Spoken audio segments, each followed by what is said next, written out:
Ар бир кесип ардактуу, өзгөчө кесип болбойт, кесиптин өзгөчө каармандары болот. Бүгүнкү темабыздын алкагында мырзалардын кесиби деп эсептелип келген саяпкерликке кызыккан айым тууралуу кеп кылмакчыбыз. Биз менен чогулуңуздар. Саяпкер деген сөз жылкы тукумун таптап, чоң жарышка кошкон инсан. Ошол себептен саяпкери жарашса тулпарга туяк жетилет дейт. Андан көп нерсе көз каранды. Элестетсеңиз, ошол саяпкер кыз болсо. Бул сөздүн өзү эле чоң кызыгууну жаратат. Жылкы адамдын канаты, анын сырын билип таптоону көбүнесе мырзалар колго алып келген. Бирок Калия Тыныбекова жылкынын тилин таап, ага аракет өмүрүн арнап келет. Калия өзү 3-курстун студенти, келечектеги жаныбарлардын доктуру. Бирок калган убактысын ары кызыктуу, ар бир адамдын колунан келе бербеген саяпкерлик менен алектенет.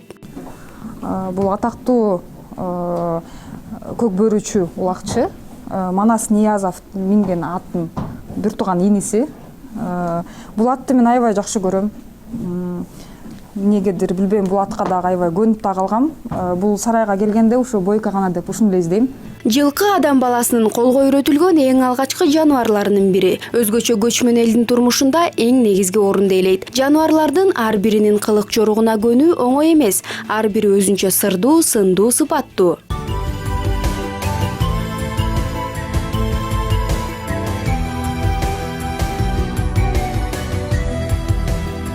Гүлүктү гүлүк кылган саяпкер дегендей, бул жердеги түрдүү мелдештердин жеңүүчүлөр аталган жылкылардын мыкты чыгышы саяпкердин эмгеги. Бул жердеги гүлүктөрдүн өздөрүнө тиешелүү ысымдары бар. Ысым коюнундагы өзүнчө мааниси бар.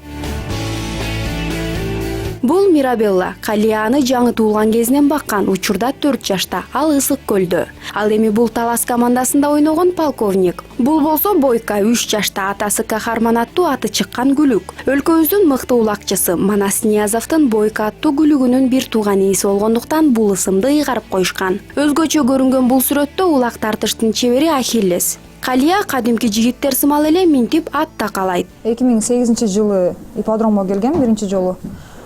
Ушул биз жактан, өзүм ипподром жакта жашайм. Биз жактан аттар минип эле ары бери баста берчү. Тоого көрсө чыгышчу экен. Аны мен билген эмесмин. Ошол жылкыларга кызыгып ипподромго 2008-жылы 23-сентябрда, январда келгем. Ошону билем. Келип, ошол биринчи эле күнү атка кызыгып, ат минем десем эле балдар мингизбей коюшкан. Анткени погода аябай суук, аябай кар жауткан. Кулайсың, минбе дешкен болчу. А мен жок, минем келет, мен аябай аттарды жакшы көрөм десем, макул деп ошо биринчи эле күнү келген күнү минген болчу. Ошондон баштап жылкыларга кызыгып баштадым. Мен 2 жыл билген эмес вообще. Ал учурда мен школдо окучумун. 8-класста, 8-9 класс ата энем билген эмес. Сабактан чыгып эле ипподромго кеттим деп эле кетип калчумун. Бирок ата энем билбей эле, эжем эле, бир гана эжем эле, бир тууган эжем билчү ипподромго келип ат минип жүргөндү. Анан үйгө барсам эле апам урушо берчү, ай каяктан келдиң, кир болуп каякта деп ушунса эле мен, ой апа эшикте ойноп жүрдүм деп койчумун да.